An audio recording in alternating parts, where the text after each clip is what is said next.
Good afternoon. My name is Janet Brown-Clayton. Welcome to this consortium session with regards to the Commissioner's Network Schools Part 2, what we can learn from them.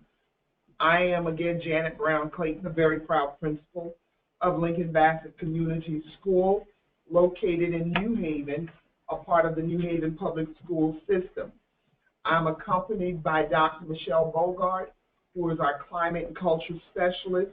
I'm also accompanied by Regina Carini, who is our Literacy Director, and I'm accompanied by Krishna Lynch, who is our school psychologist.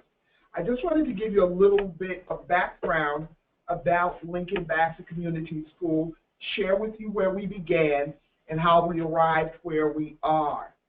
You will note our mission and our vision statement. Lincoln-Bassett Community School is located in the Newhallville section of New Haven. It has the highest crime rate per capita. A lot of our students have been diagnosed with post-traumatic stress syndrome due to their living conditions and their experiences. We have a high poverty rate, and we began turnaround in 2014, but prior to turnaround in 2014, Lincoln-Bassett Community School was a pre-K to 8 school.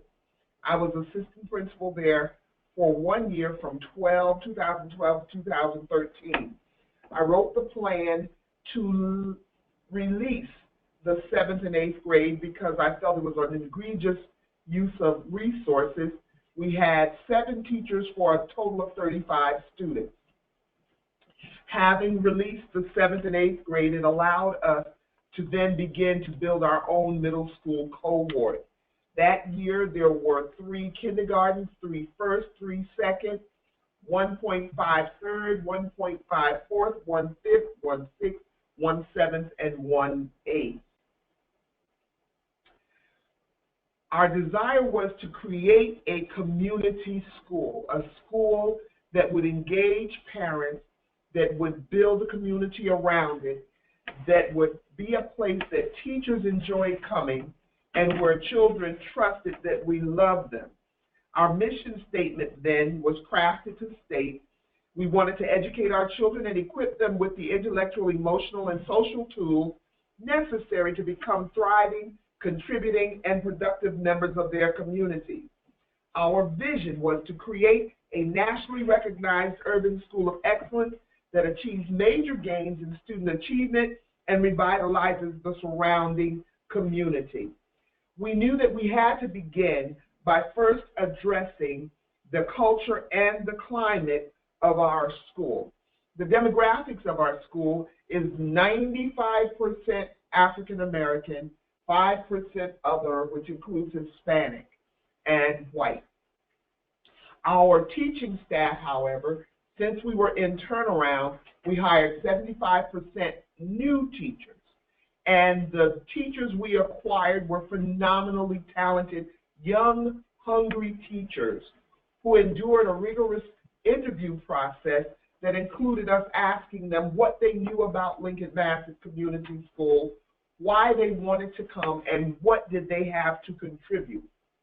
One of the things that we did on our first professional development was to have 2 sessions entitled Dealing with the Elephant in the Room. With a population of 95% African American and our teaching staff was the total antithesis, it was 75% white and 30%, 20%, my math is off, 25% other. We knew that we had to make this courageous conversations and discussions about race something that happens on a regular basis. We believe that the only way things were going to change is that we talked openly and honestly about race. And in order to do so, we had to create a culture and a climate where educators would consistently and pervasively have the discussion in the process of social and emotional learning themselves. We began by having an activity called the Color Line, where we asked 26 pre-prescribed questions that asked questions and you had to answer them in order of whether it was your experience, whether it was never your experience, or whether it was sometimes your experience. And then when you added up the results, it engaged in an authentic conversation because it always started, the respondents would always then line up in accordance with the totals of their assessment, and it would always go from the darkest hue of skin to the lightest hue. We believe then that we needed to continue this conversation and to talk honestly and openly. So we created, I don't want to say we created the mantra, but our mantra is truth over artificial harmony, where we talk honestly and openly with each other so that the small foxes don't destroy the vine, those things that go unaddressed and those undercurrents at sea.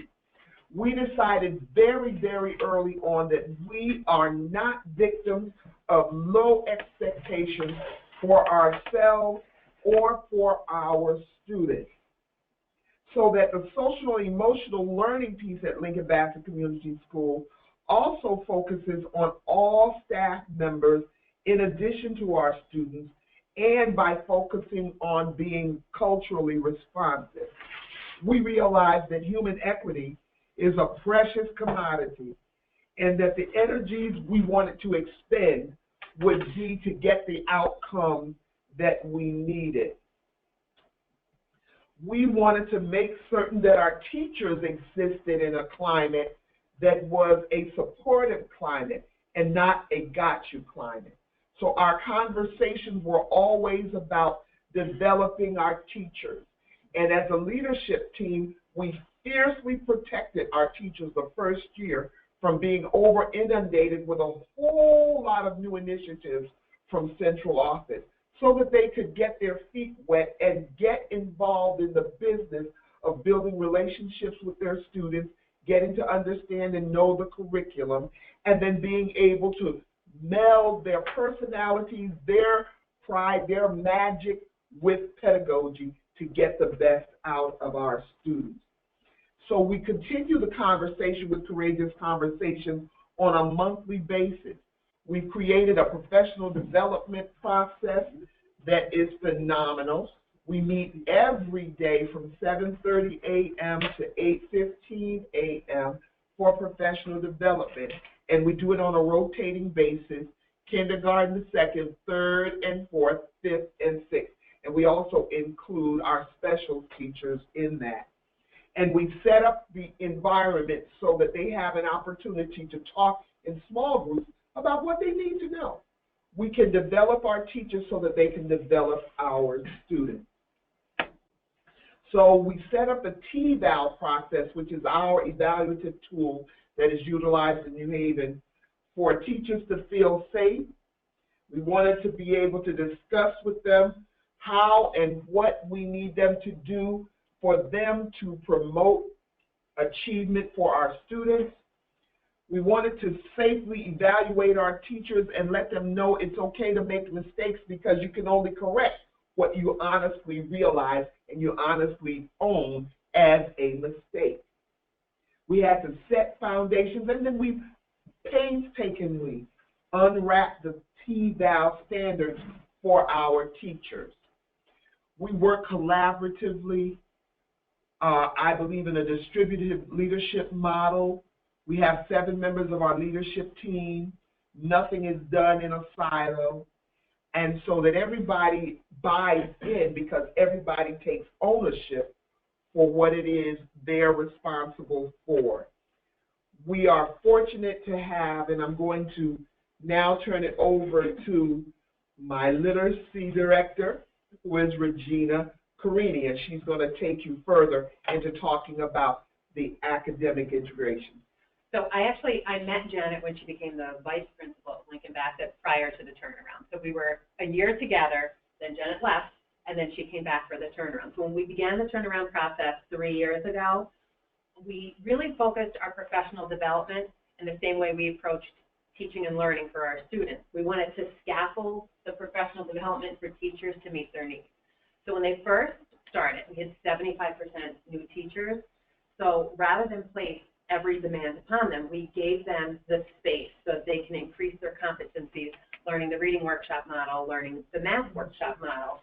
So as they felt more secure in the classroom as being first-time teachers, we then began to decrease the demands we placed upon them. So one of the biggest things that we have at Lincoln-Bassett is the ability to reflect. So during our first year, we had a completely different model of professional development in the morning. We had the same 45 minutes to an hour process, but what we found is during the first year, we started out with what we thought they needed to know.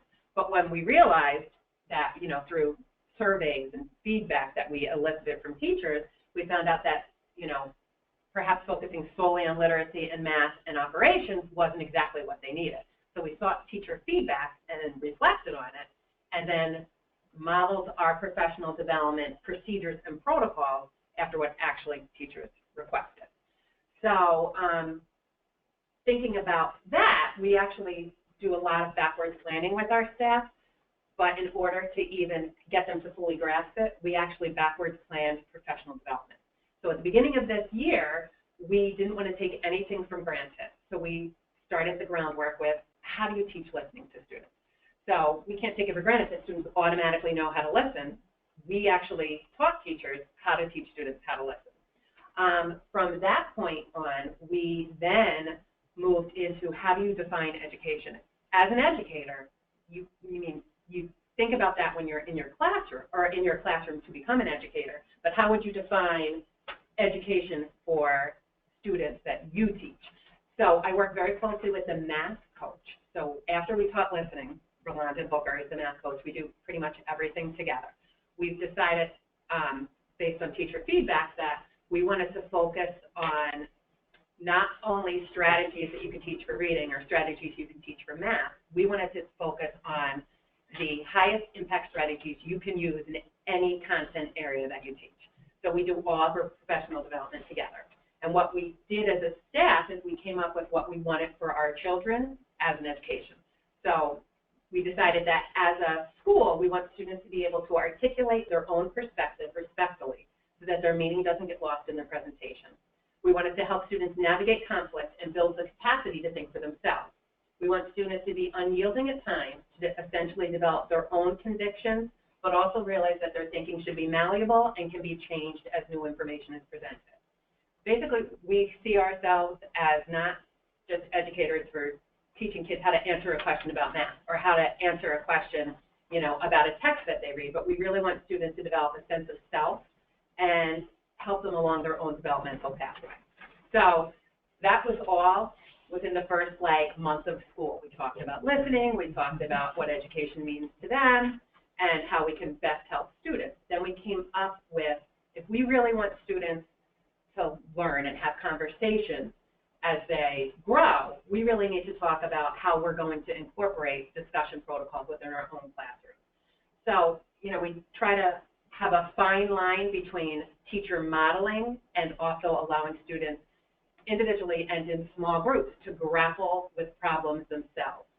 So we then focus for the next month or so on developing student discourse protocols and having teachers be, at times in their classroom, more a guide on the side so that they can have a rigorous problem that they're presenting to students, engage, you know, you plan out your small group strategically and then have students grapple with the ideas, and then you can see the dynamics between the groups. You can see who perhaps is a leader in the group who has to, you know, take a step back to let other students shine, essentially. So we actually had teachers go out, try these protocols, come back and report back, and then we brainstormed ideas that you can put in place for that person who's always a leader, have them shift roles and have them be somebody who, you know, doesn't lead the conversation, but rather, you know, asks prompting questions of others who aren't necessarily as engaged with that.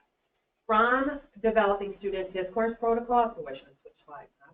Then we went to, sorry, then we went into questioning.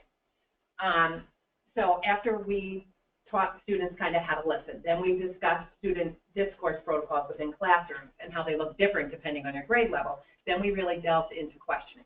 We had teachers bring questions with them that they would typically a lesson. Then we looked at those questions and we looked at the depth of knowledge. Where did our questions fall? How can we get those same lessons that we're teaching but have a higher academic rigor placed upon students in general? And then from there, we actually started creating teacher walkthroughs where the leadership team is not part of it. Teachers, grade level teachers, partner up where they go in for a specific purpose of, in the beginning it was discussion. How was the teacher utilizing discussion in the classroom? Now we moved on to what types of questions are teachers asking in their classroom and what kind of academic demands are they placing on their students, which finally leads us into higher order thinking skills. So now as a school, we've laid the groundwork for how do you listen to somebody? How do you have a conversation with somebody? How do you ask questions as a teacher? How do you respond to them as a student? How do you ask questions student to student? And now after all of that is mastered, now we're ready to focus on higher order thinking skills. Let's see. So one of the things that we do is we backwards plan all the time. We backwards plan with our professional development so that teachers are really familiar with backwards design. So we focus on having your end product in mind and then designing the lessons that you are going to teach to meet the needs of the students actually in front of you. So, for instance, at any given marking period, students are expected to create 3 literacy performance tasks and have 1 math performance task. So teachers work together in grade level groups.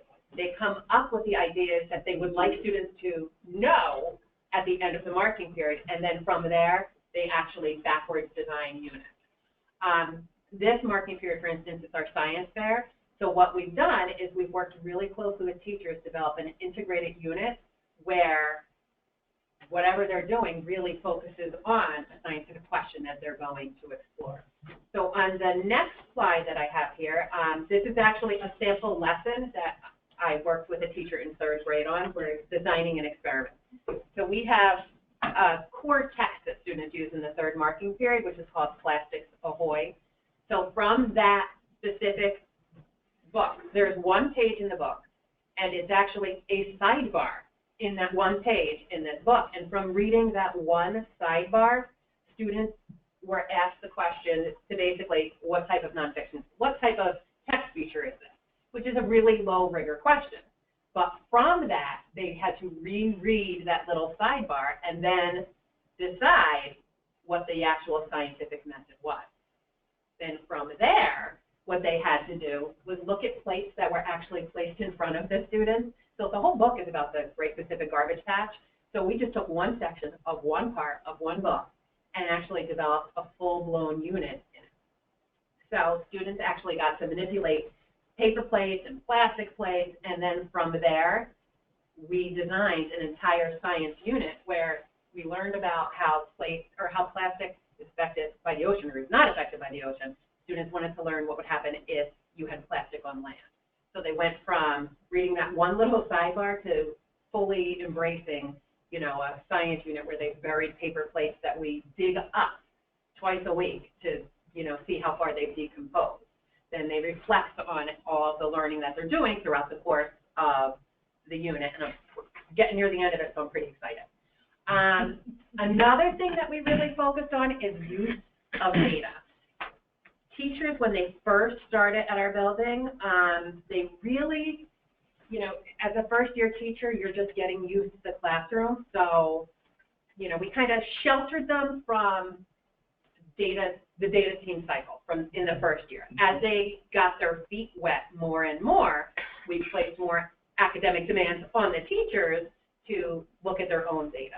So we use Google Drive all the time. So we have it set up where there's folders where teachers input their data so that it's not a separate isolated folder on somebody's desk. It's available for anybody who works at the school to take a look at it all the time. And it's a living document.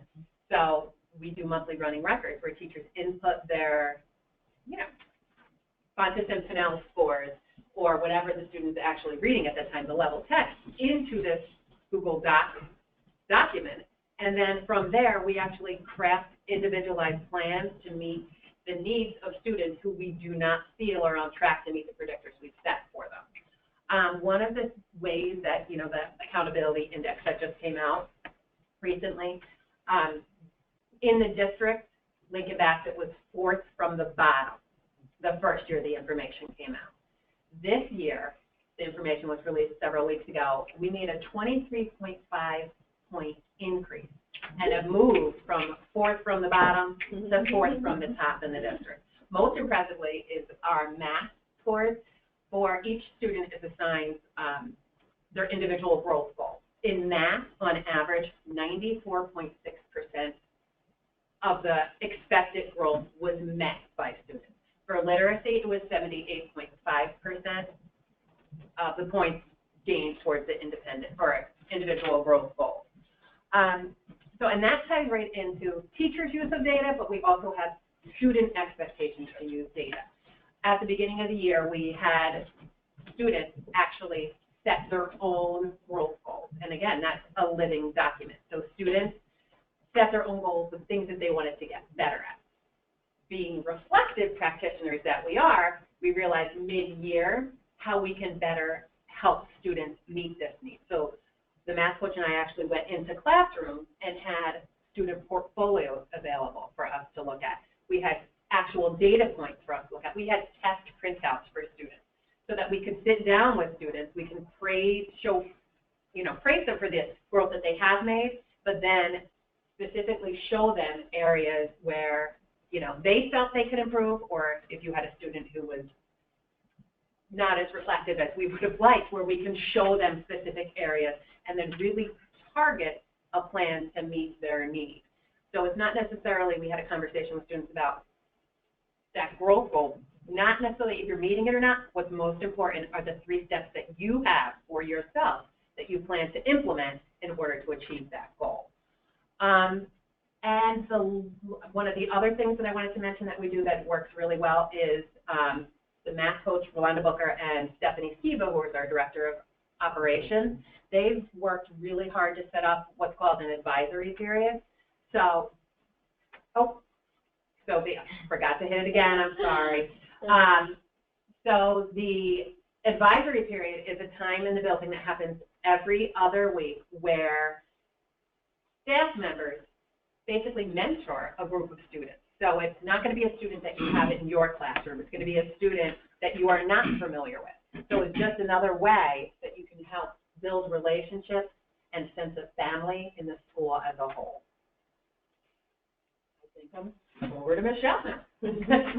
Can you hit the slide? Sure. Now I'll be more cognizant. So as Janet had mentioned, she was not new to Lincoln-Bassett, and I was not new to Lincoln-Bassett. This is actually my 8th year at Lincoln-Bassett, so several years before the turnaround, with 1 year teaching there, the year that Janet was the assistant principal, helped us to forge an already strong relationship that we had had prior. But it also, being there, helped me to kind of understand what the culture was there and what the student population was struggling with at the time. So we are a student population that is what we call trauma inflicted. So a high percentage of poverty, a high percentage of parent disengagement, a high percentage of students who are struggling with real family stressors like parental incarceration, not having their needs met adequately, just basic foundational needs. And so as they were, you know, working hard in school but not having their basic needs met, this really over a long period of time led to a real behavioral challenge at Lincoln-Bassett. So walking in there as the climate and culture director, I knew that I had to set up a framework for just an intervention piece, or a framework for intervention, let's just say, that would apply to all students. So immediately we knew that coming up to being a PBIS school meant that, and we truly believe that all positive behavioral intervention and support practices are founded on that assumption and belief that all children can learn and exhibit appropriate behavior given the chance to have it taught to them, knowing what the expectation is. So with that, we started working on universal interventions just for all students, which started with a set of expectations throughout the entire building and teaching students and reteaching students what those expectations were, rewarding them for following the set of expectations, and then being more restorative and less punitive if they fell short of that expectation. So where accidents or mistakes could happen, we could use those as teachable moments and give students a chance to kind of have a redo and to be more restorative. With that being more restorative, we were building relationships and fostering trust between staff and students while we were moving forward with developing more intrinsic rewards like praise and just feeling like they wanted to do right in school. So really anchoring down those universal interventions was our focus, especially that first year. It wasn't easy because it was new to our students. They didn't have this before, and they were used to what had been in place before, which was punishment. And we knew that punishment was working against us because it was taking students out of the classroom. They were missing, you know, the essential areas of learning, which was fostering the behaviors once they re-entered the classroom. So really our goal was whatever was happening, however we were intervening, meaning at whatever tier we were intervening, our goal was always to return students to the classroom where the real learning took place. So we developed a set of Tier 1, Tier 2, and Tier 3 interventions, with Tier 1 being basically preventative and proactive, applying to all students, even if they were receiving Tier 2 and Tier 3 interventions, and across all settings. With that, we came up with a set of preferred choices that we knew would be able to be supported by our method of intervention and keeping it positive. So after teaching expectations across all areas and setting in place good classroom systems that helped to reward and having it collaborative across all areas of the school, we came up with a set of preferred choices as to how we would respond to students should they be following those expectations. So ranging from, you know, the building of self-esteem and fostering relationships and making connections and engaging with students, and giving the encouragement and the acknowledgement of, you know, when they, you know, really lived up to those expectations, to maybe working more, you know, in a less often version of how we would need to respond if someone was making mistakes. So really accepting students for what they could give, or developing a behavior system that would help them to chart where they may have been making mistakes, giving praise even for efforts, modeling those behaviors. And as adults in the building, we have to remember that we are role modeling for our student population all the time, giving direction, redirection. If that sets them off, maybe nonverbal direction, giving them the clues, and then being a little more restrictive if the need or if the occasion called for it. So not necessarily an office referral, but maybe time at the desk, maybe a planned overlooking, maybe, you know, helping with another staff member to support, utilizing some of those advisors that were assigned to students that maybe could reach out to them. Having a brief, and when I say brief, I mean a brief time out of the classroom, because our overall goal is always to return students back to the classroom for learning. We also turned what was traditionally known as our in-school suspension into a more therapeutic classroom as opposed to in-school suspension. So our in-school suspension officer, as the formal title is, is really someone who has a great relationship with the students, responds to students in a very positive way, in an understanding and a compassionate way, brings the curriculum into Therapeutic Classroom 208, runs it the way a classroom is traditionally run, and at times can have, someone from kindergarten in there maybe needing, some time out of the classroom, but still with learning going on, and maybe a fourth grader at the same time. And sometimes maybe even that fourth grader is role modeling, even if only in discussion about, reflecting on their behavior for that kindergartner. So it really has, tentacles that reach out a bunch of different ways. We do have a strong behavioral matrix that corresponds with our office referral system. And if necessary, I am not saying that we do not have students in in-school suspension or that we don't suspend students out of school. We try not to. We do everything we can to not do that. But sometimes if the offense, calls for that, we will go that route. We really try to put everything in there to not go that route, but sometimes we do get there. Slide.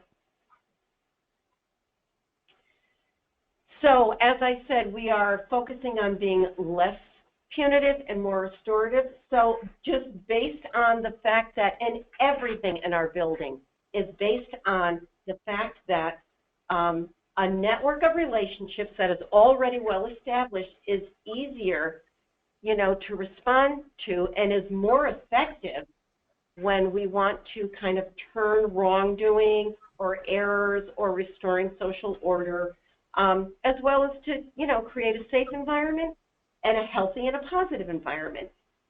But the restorative piece was new and different and somewhat abstract.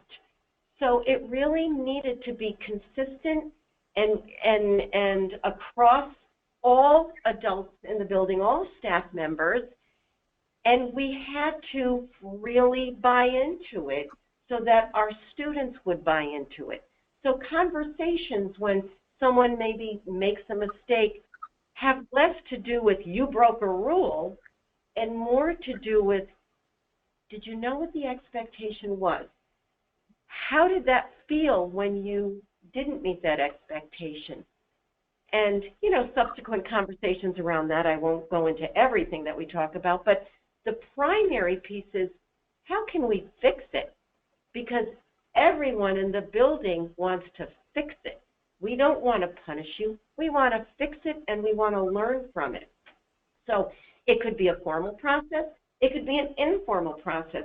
But what we try to put into place are systems that kind of precede the undesirable behavior.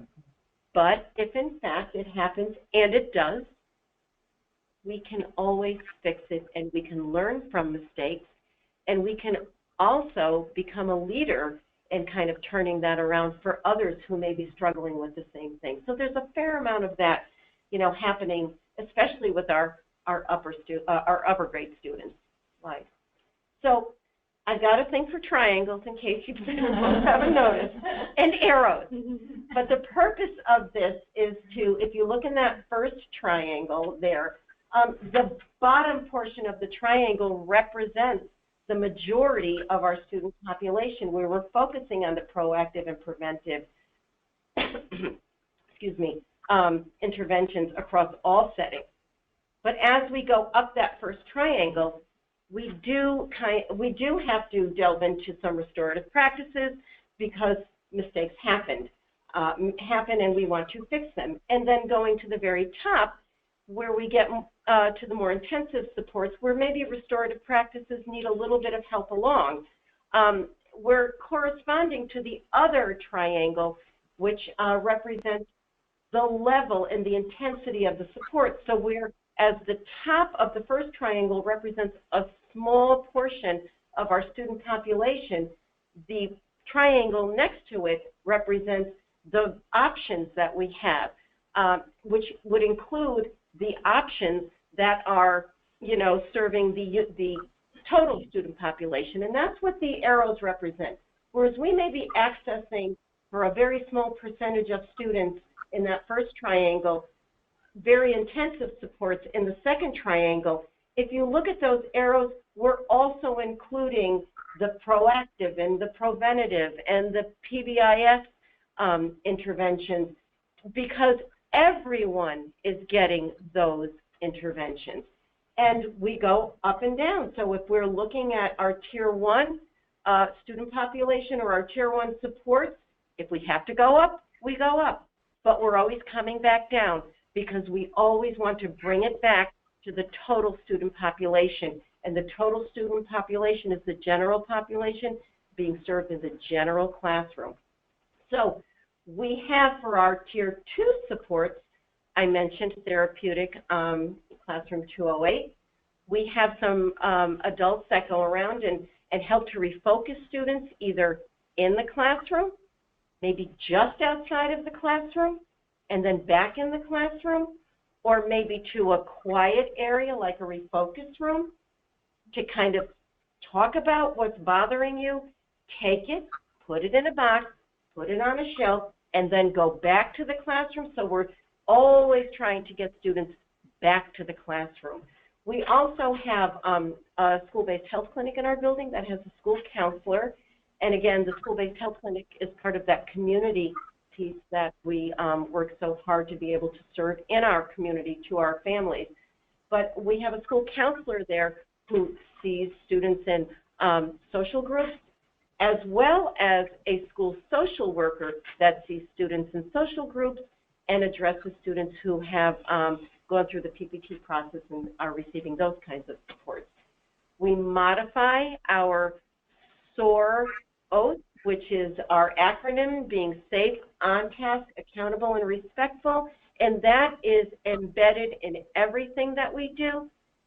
But quite frankly, for some of our students who have challenges meeting that, we modify our SOAR acronym to be able to help them break it down incrementally so that they have success with it and they can move forward to the general principles of safe, on task, accountable, and respectful. We also are a Comer school, which is all about developing relationships and sustaining those relationships. So one of the pieces of the Comer School program development program is our SSST, our Student Staff Support Team, and Student Support Facilitators, where we can refer students, even if they're not necessarily having academic impact, but just behavioral struggles or behavioral challenges, we can talk about that without having to go through the PPT process.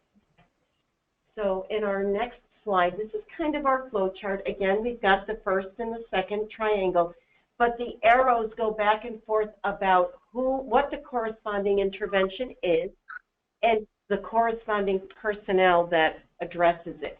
So those arrows that go back and forth look at, you know, as we get to the top, the more intensive supports might be OSS and ISS, out of school and in-school suspensions, though we don't want to go that route, but social groups and refocus and time in might be in a smaller classroom, so it's away from the general classroom, but also moving down, and again, the arrows where it's always fostering and implementing PBIS, we may go through therapeutic classroom 208, or our social worker, or just consultation with our PPT team, as well as our school-based health clinic and refocus.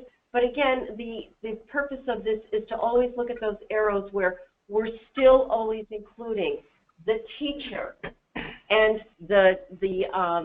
our PBIS.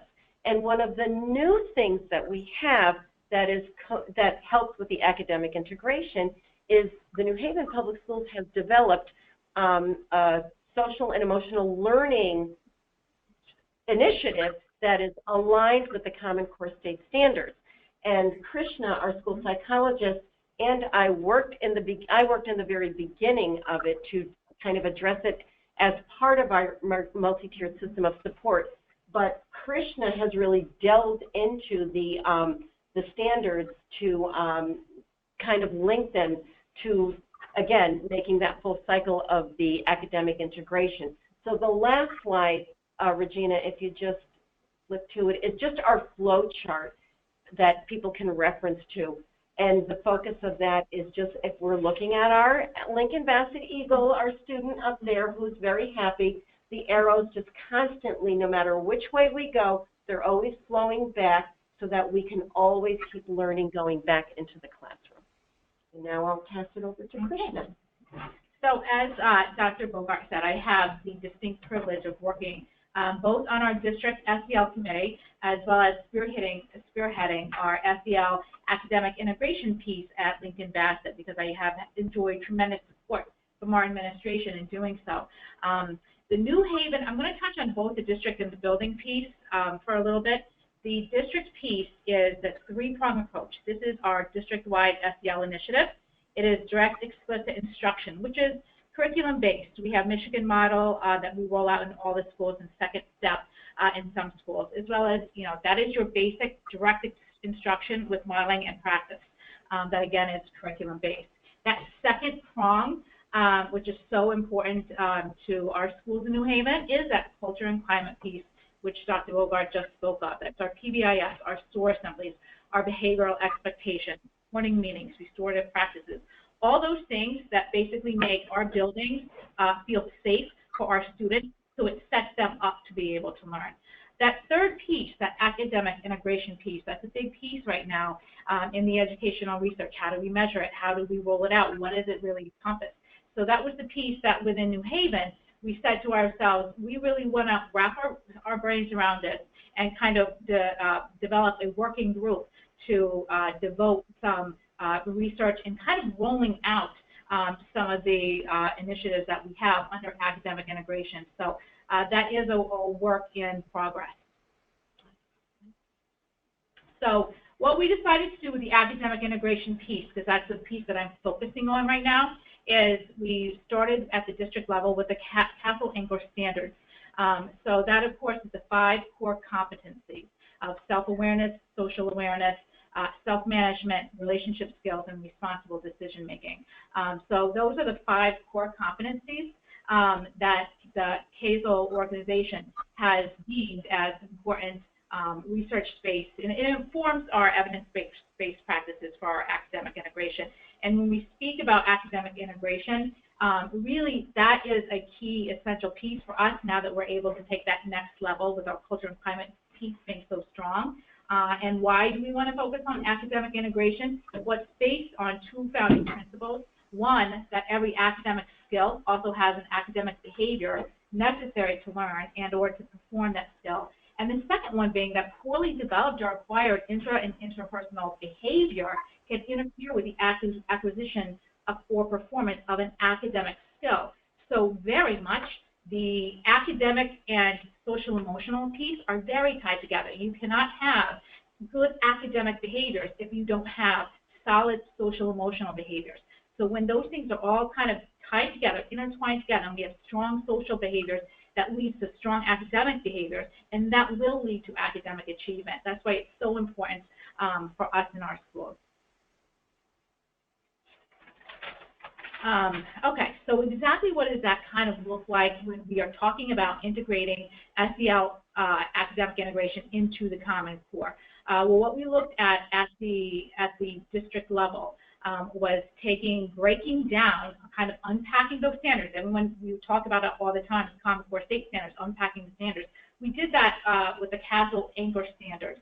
So I threw up an example here. We're going to look at number 1, the English standard of self-awareness includes the following benchmarks. Now, every standard, there's 5 of them, like I just mentioned, has 3 to 4 associated benchmarks.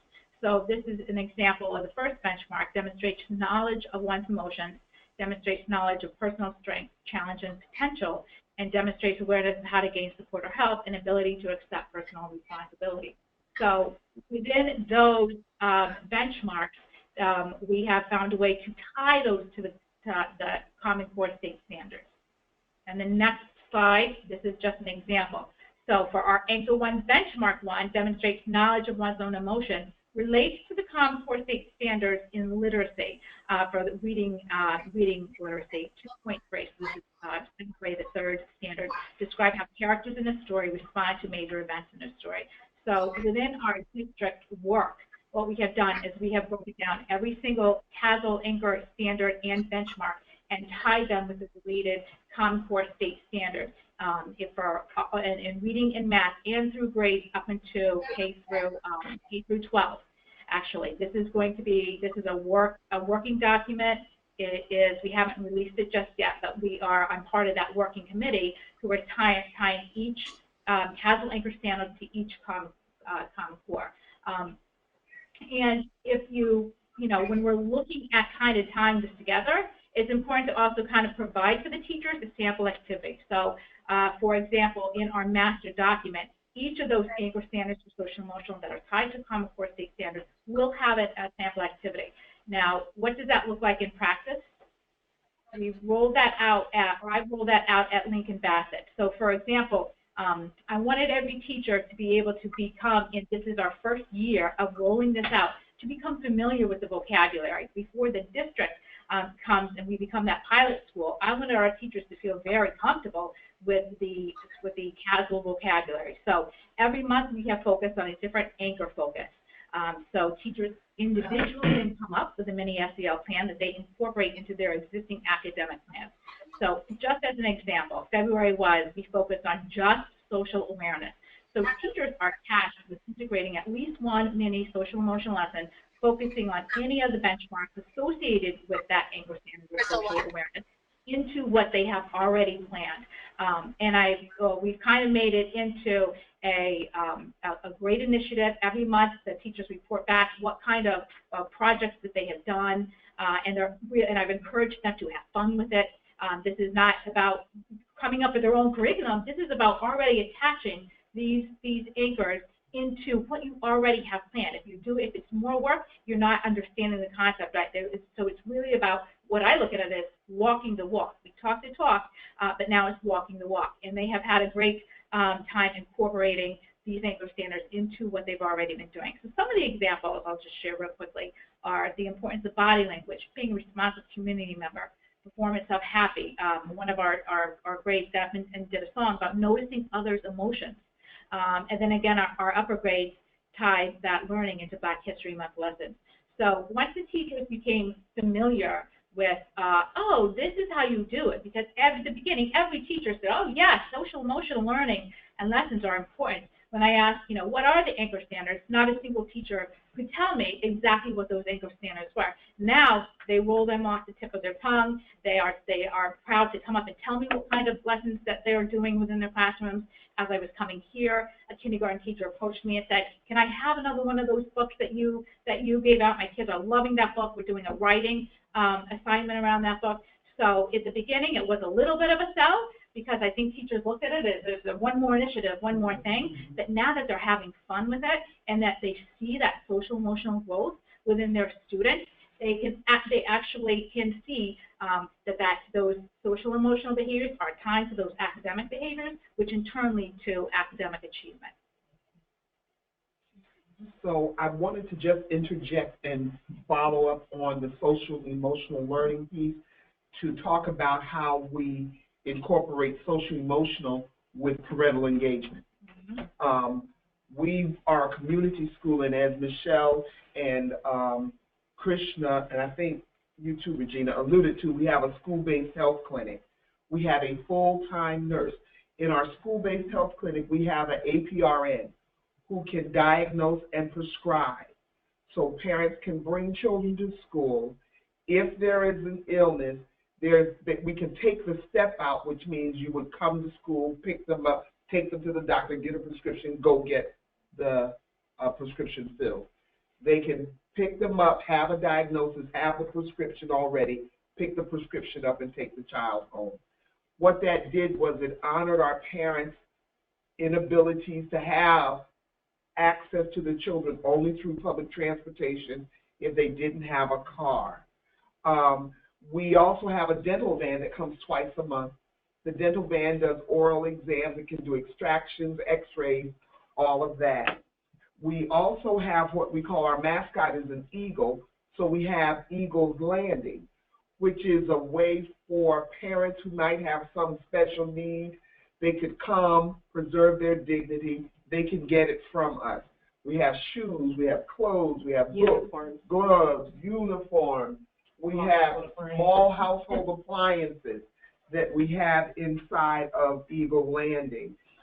Michelle and Krista also alluded to the fact that we have a refocus coach, in-school suspension coach, but we also have a parent coordinator who does a lot of work of breaking down stereotypes to parents, because whatever parents' school experience has been is what their children's experience has been until they've experienced something different.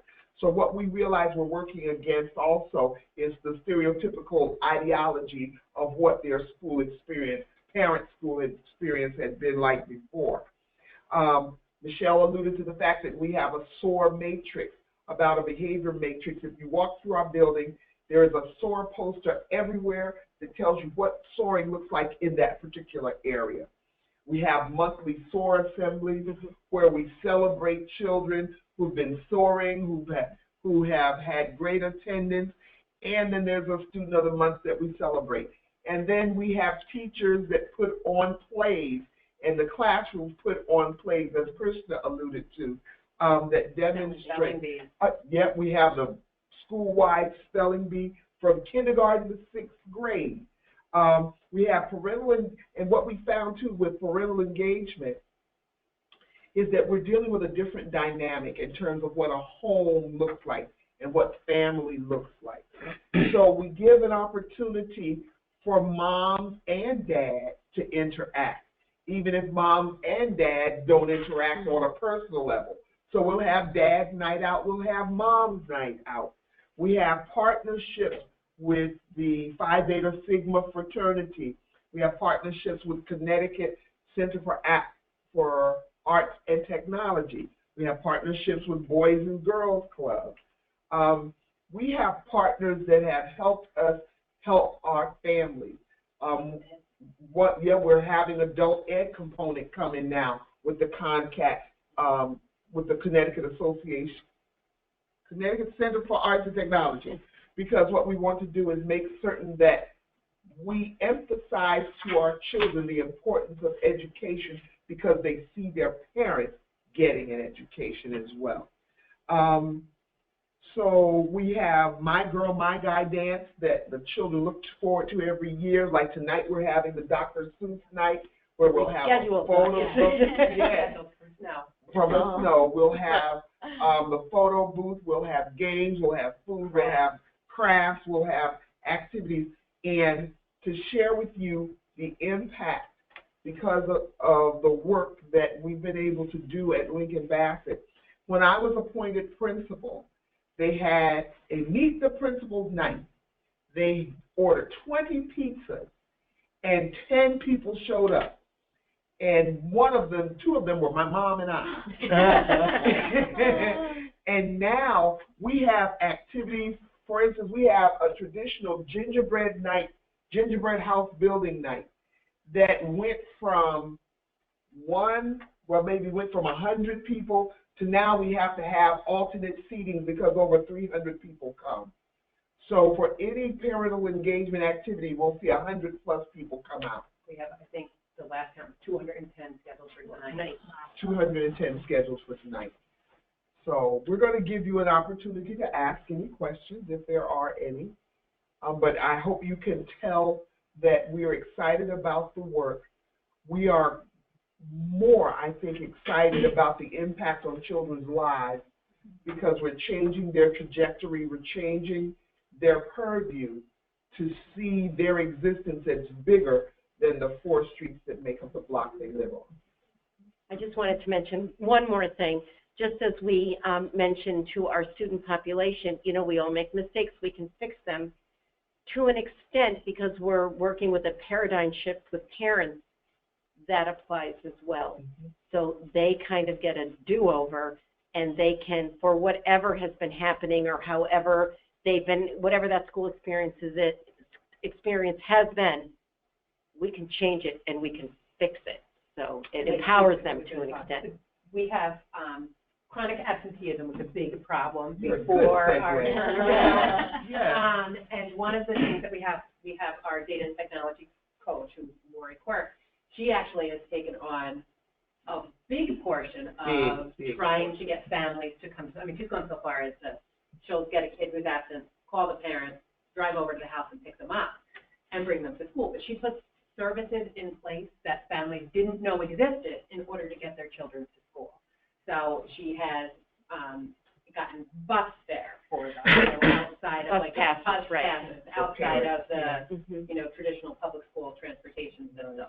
She's set up protocols where she has, if there's unexcused absences, she has like mini hearings where she calls parents in, and there'll be a line down the hallway of parents who are waiting to come in. So there's protocols put in place to kind of assist parents in getting their children to school. Or she goes and gets them That's herself. right. And so her favorite motto, and she says this all the time, and she lives it, is that we are here to support you, not report you. Because quite often parents will hold things to themselves and you won't know what they're dealing with or how you can provide services that will encourage them to open up and let their child come to school so that they can, again, be educated. And one of the things that, one of the wonderful benefits of the work she did is that our chronic absenteeism rate went from 30% to 16%.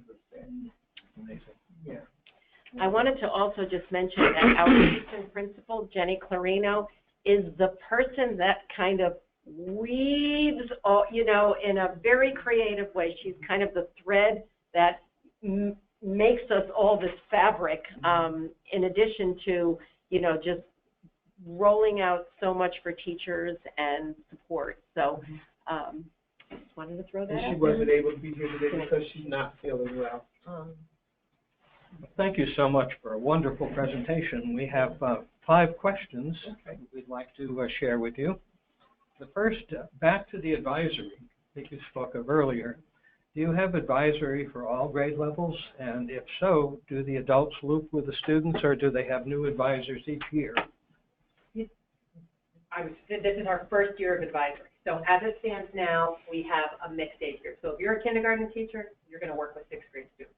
If you're, like for me as a literacy coach, it was really Rolanda Booker, the math coach, and Stephanie Ski, the operations officer, who really spearheaded the whole campaign. They took every student in the school and assigned them an adult. We have the custodians who participate. We have the people in the cafeteria workers participate. Everyone is assigned a student. And they thought so far ahead, which I think is another thing that we do really well at the school, the operations piece, like it's just, spot on. And if there's a backup plan. So like they thought ahead that if there's somebody who's out, there's a backup advisor to work with them. The second part, do we loop with them? It's our first year, so that's a great question for me to bring back to them, and then they can tell us what.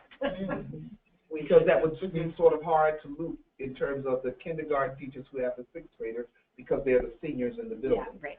So it may be a rotation. We're not even certain.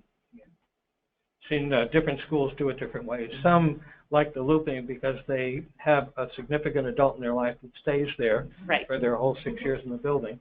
The other hand, the scheduling piece can be somewhat of a nightmare sometimes. When you put restorative practice into effect in your school, how did you overcome faculty pushback? Well, I think we can all speak to that.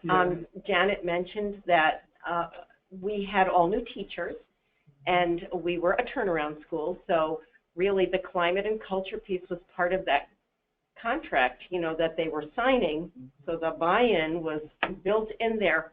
However, we can all buy into something, and maybe we kind of fall off. We are really, everybody in terms of the adults in the building will serve as a support to someone who maybe isn't responding in a way that was part of our framework, maybe just because it's the quicker thing to do or you think it's not working. But the piece I focus on is what's the alternative and where does it get us in the big picture. So, you know, whereas someone, instead of maybe practicing the restorative piece, is quick to say, you know what, I'm sorry, you've lost this, or you've lost that, or you're going to miss this. Where does that get us? That kind of perpetuates that cycle that we're trying to break. So we really do try to support staff members through that restorative piece. And in year 3, we're looking back and we're noticing, as well as everyone else noticing, that there has been incredible change in our building. One of the things that I'm appreciative of for the restorative piece is that I hear teachers, when they're correcting somebody, they say, which part of the matrix did you fail to adhere to? And so then the student has to tell them, well, I wasn't safe, or I wasn't on task, or I wasn't being respectful, or I'm not being accountable for my actions. And so then the question is, and it could be said in just a really quick phrase, you need to fix it, or how will you fix it? What are you going to do to make it right? The logical consequences. And I think as we have new teachers who join our staff who were missed out on 2 years of professional development around restorative practices, I think, like, even as a coach, I'll model a lesson, and if a student was off task, one of the first things I'll do in the debrief after the lesson is, what did you notice about my voice? What did you notice about my response to that situation? So now I might be shifting gears from teaching actual literacy, but how do you respond to students when they're doing something you don't want? To me, that was more important at that time than the content I was teaching for literacy. And so just to kind of wrap it up, while it was part of the buy-in, the staff recognizes that it works now, and they feel better. And when they feel better, you know, they feel more successful with it. Right. Because then with the student, you can have a student in class and engage. They can't learn at home. And so that's the biggest reward, is when they see the achievement and the work, the rewards for their hard work. How difficult was it for your leadership team to model that with adults in your building? I was the hardest sell. True. Yes, because Michelle and Regina, they all have a stance that they use with me. When they come to share something with me, they'll come and they'll say, listen, Janet, this is what happened, which means that I'm going to have to hold my peace and listen. And then after they finish talking, because they've been able to explain, then I can see the restorative piece, and that in turn de-escalates me. I'm just being very transparent here. But really, the breaking it down, you know, let's break it down to what's really happening here. Let's look at that student, and in that, you know, in that behavior, what was that student pushing back from? And so sometimes we take that and we move it up to the adults and say, so you've done things this way for a long time, or you've heard this way, or you heard about this school and it was done this way. What are you pushing back from? Let's give this a try, and I just bet you'll feel better. We focus a lot with the kids on, when you were that angry, how did that feel in your tummy? Didn't that feel yucky? Really did. Sometimes we say that to the adults. And one of the things that really has helped is that we have a pretty reflective staff. And when I say that, I mean, if you have to correct adults, and often you do, I model to them what I'd like them to do to children. So if they're coming in to meet with me, my question is going to be, what have you learned? What would you do differently? So if this occurs again, you will. Well said. And I think just overall the thing that really has grown is compassion, just being compassionate. But I also have to say that, I know you're going to laugh at me for this, we have to walk a fine line between building and instilling reality-based life skills for our children. Mm-hmm. And this is a really old, I'm showing my age now, and not build a wussified body of community people who can't be held accountable for what they do. Mm-hmm. So I don't want that to be communicated, because we hold our children accountable, but the way we hold them accountable has changed so much because of the front-loading work we've done. And so just to punctuate that, I'm going to say that while we can demonstrate and show, incredible compassion, we always then say, okay, next time we expect something differently. So then we throw back the expectation. I understand this time. Next time, now that we've talked about it, I'm going to expect something different. And one of the greatest rewards we've had is when we watch children who are new to the building get corrected by the children that we've had for a long period of time. We just got a new student who actually, and it was Michelle, who had a conversation with the student. The student did something wrong, and his question to Michelle was, why aren't you yelling at me? And to me, that was big. Like my mouth hit the floor. Yeah. Like, that's what he was used to. He did something, he would get yelled at, he would get kicked out of class. Right. But that doesn't work here. A conversation about, and for him, it was eye-opening, How are your student medical and dental services funded? That's a good question. Stephanie question, I think. That's our operations officer question, because what we did was we contracted in the beginning of turnaround with the Fairhaven Clinic, and the dental van used to come once a month.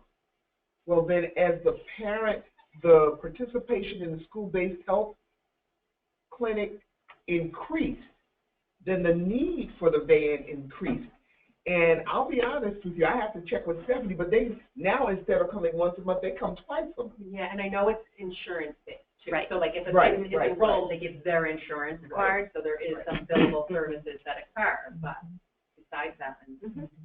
It's by contract. Okay. And our final question, who oversees the adult ed component at your school? That would be CONCAT, the Connecticut Center for Arts and Technology. They have, when we started the turnaround, we partnered with them. They conduct our after-school program for our grades 3 through 6. And I've been talking to them since the beginning about a piece that would offer adult ed to parents right in the community, so that they don't need a bus to get there, they can walk, it's accessible, and we remove the excuse for not attending the class. And it's becoming a reality. The kids are in school. And their kids are in school as well, because then you demonstrate, you model the behavior you want. Okay. This has been a wonderful presentation. Phenomenal. And it's one that, a message that we hope is heard far and wide across our state. And we will encourage everyone to go back and see this presentation and to listen to the wonderful things that you're doing at Lincoln-Bassett. We're grateful that you are members of our association. We're proud of you. And we're grateful for what you're doing for not only your own students, but the shining example you're setting for every other school in the state to aspire to do the same. Thank you very much. So can I segue and say we invite anybody who'd like to come and visit our school to see what we do. We're not a dog and pony show. What you see is what you get. And we invite you to come in and see in action what it is we're doing. Hopefully it'll be a takeaway, because our goal, and we say it on a daily basis, is to impact generations. I'm at the age now where I'm closer to retirement than anything else, and we are turning out community members that will have to take care of us. So it behooves us to do the best we can by them and for them. Thank you very much. Thank you. Thank you.